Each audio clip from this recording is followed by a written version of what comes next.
प्रियजनों और राधे राधे, जय श्री कृष्ण। मैं हूं आपके साथ चाणक्य राज भारद्वाज और आप देख रहे हैं राशि ज्योतिष दर्पण मन का सुख जीवन का। बहुत पुरानी बात है प्रियजनों, कहें तो हजारों हजार साल पुराना ये वृतांत है जो मैं अभी आपको सुनाने जा रहा हूं। भृगु ऋषि के यहां एक पुत्र ने जन्म लिया जिसका नाम रखा गया कवि।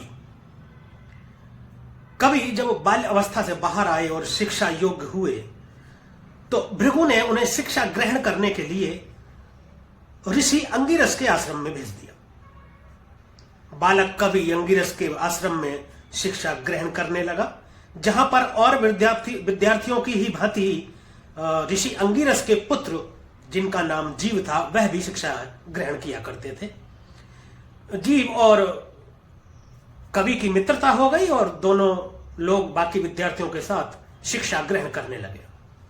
समय बीतता गया, जब काफी समय हो गया तो एक बार ऋषि अंगिरस ने सोचा कि क्यों ना इनकी परीक्षा ली जाए ताकि पता चल सके कि ये कितने प्रतिभावान हैं, या जो मैंने शिक्षा दी है वह इन्होंने कितनी ग्रहण की है या कितना ये सीख पाए हैं। ऐसी मंशा लिए मन में उन्होंने कवि और जीव यानी कि अपने पुत्र को दोनों को बिठाया और कुछ प्रश्न किए और उनकी उत्तर जानने की इच्छा की।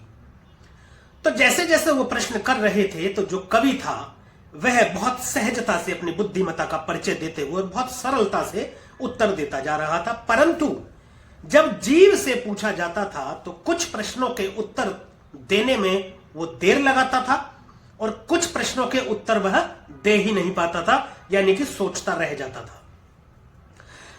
ऋषि अंगिरस को यह समझते बिल्कुल भी देर नहीं लगी कि उनका पुत्र कवि से प्रतिभा में कम है, यानी कि बालक कवि अधिक प्रतिभावान है और बालक कवि ने बहुत तेजी से शिक्षा को ग्रहण किया है, परंतु मेरे पुत्र ने जो है इतनी तेजी से शिक्षा को ग्रहण नहीं किया है। अब ये गुरु के लिए तो सब एक समान होते हैं, लेकिन यहां पर ऋषि अंगिरस के हृदय में पुत्र मोह जन्म लेता है। पुत्र मोह के चलते उन्हें लगा कि मेरा बेटा पिछड़ गया और ये दूसरा बालक ये आगे निकल गया।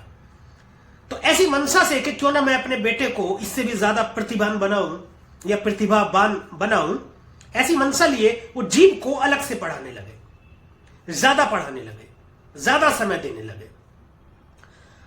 और जब वह विद्यार्थियों को पढ़ाते तो कवि को उसी समय कुछ काम बता दिया जाता, जैसे जंगलों से लकड़ी वगैरह लाना, वन से लकड़ी वगैरह लाना, भोजन के लिए सामग्री एकत्रित करना, इस तरह के किसी कार्य में कवि को लगा दिया जाता। कुछ दिन तो कवि विनम्रता पूर्वक गुरु का आदेश मानकर यह सब करता रहा, परंतु कुछ समय बाद उसको समझ आ गया कि गुरु जब भी विद्यार्थियों को शिक्षा देते हैं तो मुझे किसी ना किसी कार्य में लगा देते हैं जिससे मेरी शिक्षा में व्यवधान आता है या मैं शिक्षा ग्रहण करने से वंचित रह जाता हूं। परंतु ऐसा गुरु क्यों कर रहे थे, ऐसा कवि को समझ नहीं थी। बहुत हिम्मत जुटाकर एक दिन कवि ने हाथ जोड़कर विनम्रता पूर्वक ऋषि अंगिरस से पूछा, हे गुरुदेव, क्या मुझसे कोई अपराध हुआ है जिसके चलते आप जब भी बाकी विद्यार्थियों को शिक्षा देते हैं आप मुझे किसी कार्य में लगा देते हैं जिससे मेरी शिक्षा में व्यवधान आता है और मैं वो शिक्षा ग्रहण करने से वंचित रह जाता हूं। इतना सुनते ही ऋषि अंगिरस बहुत क्रोधित हुए और क्रोधित हो बोले, मूर्ख बालक, तू अपने गुरु पर पक्षपात का आरोप लगाते हुए ऐसी शंका उत्पन्न कर रहा है अपने मन में कि मैं तेरी उपेक्षा करता हूं या उपेक्षा कर रहा हूं। ऐसी सोच वाले के लिए मेरे आश्रम में कोई जगह नहीं है और तू अभी इसी वक्त मेरे आश्रम से निकल जा। ऐसा अंगिरस ने जब कहा तो बालक कवि, जो अब थोड़ा सा युवा अवस्था में प्रवेश कर रहा था, विनम्रता से हाथ जोड़कर गुरु को प्रणाम किया, चरण स्पर्श किए और उनका आश्रम छोड़कर चला गया। वह फिर एक और महाज्ञानी ऋषि गौतम के आश्रम में पहुंचा। ऋषि गौतम ने उसे अपने आश्रम में शरण दी और सारा वृतांत सुन उसकी शिक्षा, आगे की शिक्षा प्रारंभ की। कुछ ही समय में मेधावी बालक था कवि, बहुत बुद्धिमान था और बहुत प्रतिभाशाली था, तो जल्दी ही वह शिक्षा ग्रहण कर ली उसने। तो जब उसकी शिक्षा पूरी हो गई तो ऋषि गौतम ने कहा कि जितनी शिक्षा मैं आपको दे सकता था वह अब आपकी पूरी हो गई है। लेकिन इससे भी ज्यादा शिक्षा के लायक हैं आप अधिक प्रतिभाशाली हैं, आप में बहुत प्रतिभा है। अब कोई बचा नहीं है पृथ्वी पर जो आपको इससे आगे की शिक्षा दे सके। अब आप ऐसा कीजिए, भगवान शिव की आराधना कीजिए, उनकी पूजा कीजिए, वहां से आपको और शिक्षा मिलेगी जिसके आप योग्य हैं। गुरु का आदेश मानकर उन्होंने तपस्या शुरू करी। कभी तपस्या करते करते हजारों वर्ष हो गए, कवि को तपस्या करते हुए भगवान शिव प्रसन्न हुए और उन्होंने दर्शन दिए। दर्शन देने के उपरांत उन्होंने एक ऐसी विद्या का वरदान कवि को दिया जो इस पृथ्वी पर किसी के पास नहीं थी। उन्होंने विद्या का वरदान दिया मृत संजीवनी। मृत संजीवनी वह विद्या है जिससे मृत व्यक्ति को जीवित किया जा सकता है। यह विद्या पाकर इस विद्या से सुशोभित हो कवि जो है शिव की स्तुति करने लगा और अति प्रसन्न हुआ। परंतु जब यह विद्या उसे मिली तब तक वो असुरों का गुरु बन चुका था, यानी असुरों के गुरु हो गए थे कवि। अब असुरों में भी खुशी की लहर दौड़ गई कि हमारे गुरु के पास एक ऐसी विद्या है जो मृत व्यक्ति को जीवित कर देते हैं। तो उनका आतंक बढ़ने लगा, वो सभी लोगों पर अत्याचार करने लगे, क्योंकि उनका कोई अगर दैत्य मृत्यु को प्राप्त होता तो कवि उसको जीवित कर देते, क्योंकि मृत संजीवनी विद्या उनके पास थी। ऐसा करते करते दैत्यों के मन में एक बार आया कि क्यों ना देवताओं को ही अपने अधीन कर लिया जाए, तो तीनों लोगों के स्वामी हम बन जाएंगे। और ऐसा सोच मन में लिए उन्होंने देवताओं पर आक्रमण कर दिया। तब देवताओं ने जाकर के शिव शंकर भोलेनाथ से ये गुहार लगाई और सारा वृत्तांत सुनाया कि इस तरीके से ये लोग हम पर आक्रमण कर चुके हैं। भगवान शिव को समझते देर न लगी कि इस विद्या का दुरुपयोग हो रहा है। भगवान शिव ने अपना आकार बढ़ाया, बहुत आकार बढ़ाया और कवि को निगल लिया मुंह के रास्ते। कवि पेट में चला गया, लेकिन मृत संजीवनी विद्या वहां उसके काम नहीं आई, क्योंकि पेट के अंदर ये विद्या काम नहीं करती थी। इसके लिए उसे बाहर आना पड़ता। तो उसने अपनी बुद्धि का परिचय देते हुए बुद्धि लगाई, दिमाग लगाया और वहां बैठ करके शिव की आराधना करनी शुरू कर दी। बहुत वर्षों से वहीं पेट में बैठे बैठे वर्षों तक शिव की आराधना करता रहा। जब बहुत समय बीत गया तो भोलेनाथ तो भोले हैं, शिव जी प्रसन्न हो गए। बोले ये मेरा अजीब भक्त है, अद्भुत भक्त है कि मैंने इसको निगल लिया, उसके बावजूद पेट में बैठकर मेरी ही आराधना कर रहा है। भोलेनाथ ने उसको बाहर निकाला और एक आशीर्वाद और उसको दिया कि आज से तुम कवि नहीं, तुम शुक्राचार्य के नाम से जाने जाओगे और तुम्हें नवग्रह में स्थान दिया जाता है। तब से आकाश मंडल में जो चंद्रमा के नजदीक आप सबसे चमकता हुआ तारा देखते हैं वह शुक्र है। तो ये थी शुक्र की कहानी। संक्षेप में विस्तार से कभी एक वीडियो बनाएंगे तो पूरी कहानी हम बताएंगे आपको। ये इसलिए बताना जरूरी था क्योंकि हम अभी चर्चा करेंगे शुक्र के गोचर की, शुक्र के राशि परिवर्तन की।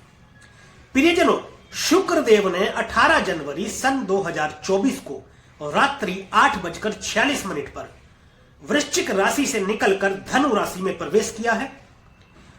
और इस शुक्र के गोचर का आपके जीवन पर क्या प्रभाव पड़ेगा, इसी विषय में हम चर्चा कर रहे हैं और विस्तार से चर्चा कर रहे हैं। यह कहानी इसलिए भी सुनानी अति आवश्यक थी क्योंकि ये जो अंगिरस के पुत्र की हमने चर्चा की, जीव की, वह बृहस्पति ग्रह है, देवगुरु बृहस्पति। क्योंकि देवगुरु बृहस्पति की राशि में शुक्र गोचर करने जा रहे हैं, तो इसलिए यह कहानी सुनाना अति महत्वपूर्ण हो जाता था, दोनों के विषय में बताना। अब हम बात करते हैं आज जिस राशि के विषय में विस्तार से चर्चा करेंगे प्रियजनों, वह राशि है तुला राशि।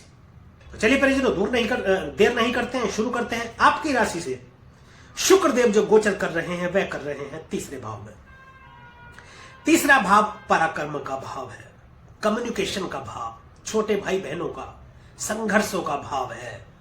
तीसरा भाव ऑनलाइन कार्य, बिजनेस देखते हैं, इलेक्ट्रॉनिक मीडिया, मल्टीमीडिया, डायरेक्टर वगैरह, फिल्म मीडिया, इनका भाव भी तीसरा भाव है। और शुक्र इस चीज के कारक है। यदि आप फिल्म मीडिया से जुड़े हुए हैं, डायरेक्शन से संबंधित किसी कार्य में आप जुड़े हुए हैं, तो उसमें आपको अब एक नई ऊंचाई देखने को मिलेगी, आपके कैरियर को गति मिलेगी, आपका करियर बहुत शानदार होगा। विदेश यात्रा करा सकते हैं, विदेशों में जाकर के आपके करियर को सेटल करा सकते हैं। ये यदि फिल्म मीडिया से जुड़े। कम्युनिकेशन क्या, जब दो या दो से अधिक लोग बातचीत करें आपस में, पब्लिक स्पीकिंग, या करें, मोटिवेशनल स्पीकर जो होते हैं वह यहीं से आते हैं। और शुक्र देव जब धनु राशि में होते हैं तब ये एक नई प्रतिभा का जन्म करते हैं।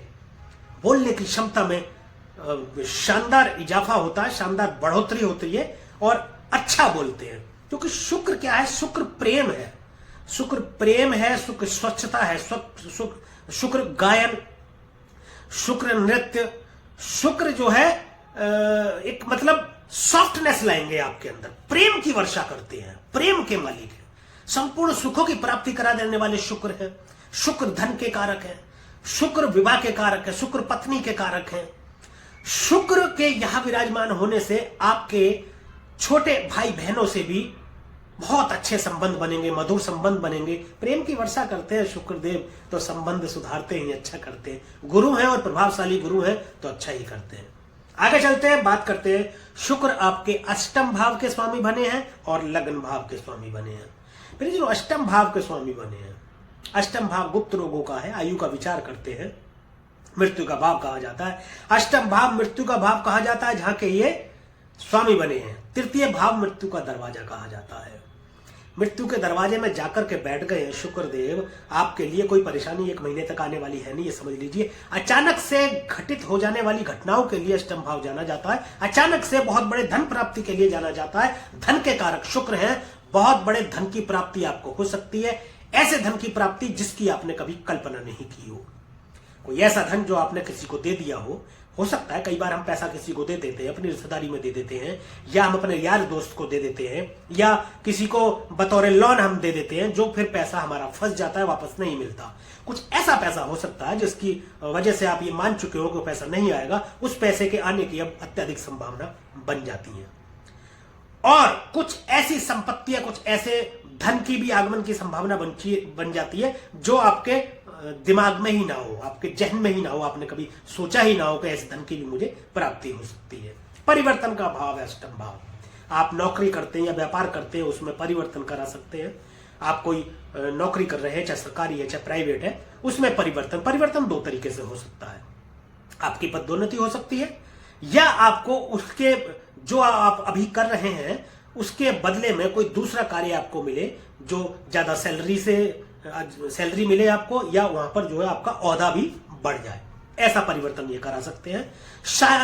ज्योतिष की तरफ आपका ध्यान जा सकता है।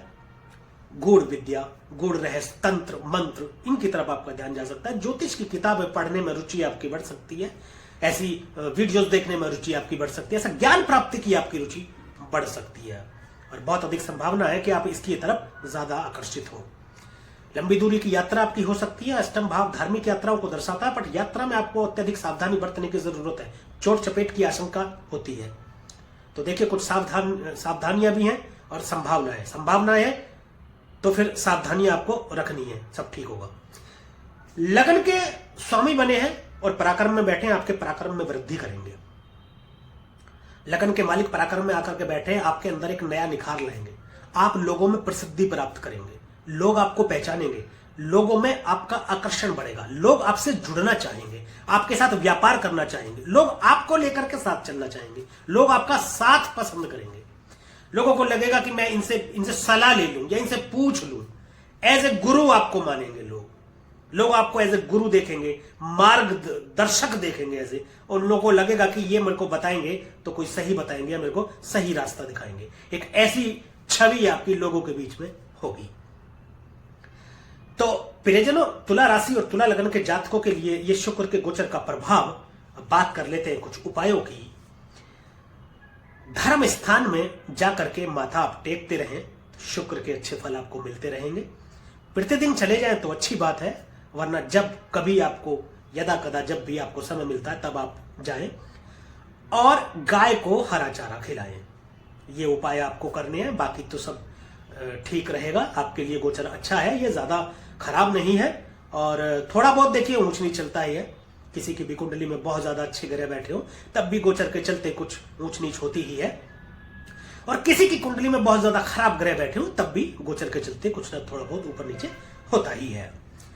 तो प्रियजनों, तुला राशि के और लगन के जातकों के विषय में मैंने शुक्र के गोचर के प्रभाव के बारे में आपको जानकारी दी कि कैसा रहने वाला है इनका गोचर का प्रभाव। यदि यह वीडियो आपको अच्छी लगी हो और पसंद आई हो, दी गई जानकारी से यदि आप संतुष्ट हो, तो कृपया वीडियो को लाइक करें, शेयर करें और कमेंट करके हमें जरूर बताएं कि जो गोचर हम फलित कर रहे हैं वह आपकी जन्म कुंडली पर या आपके ऊपर अप्लाई करने पर कितना सटीक बैठता है।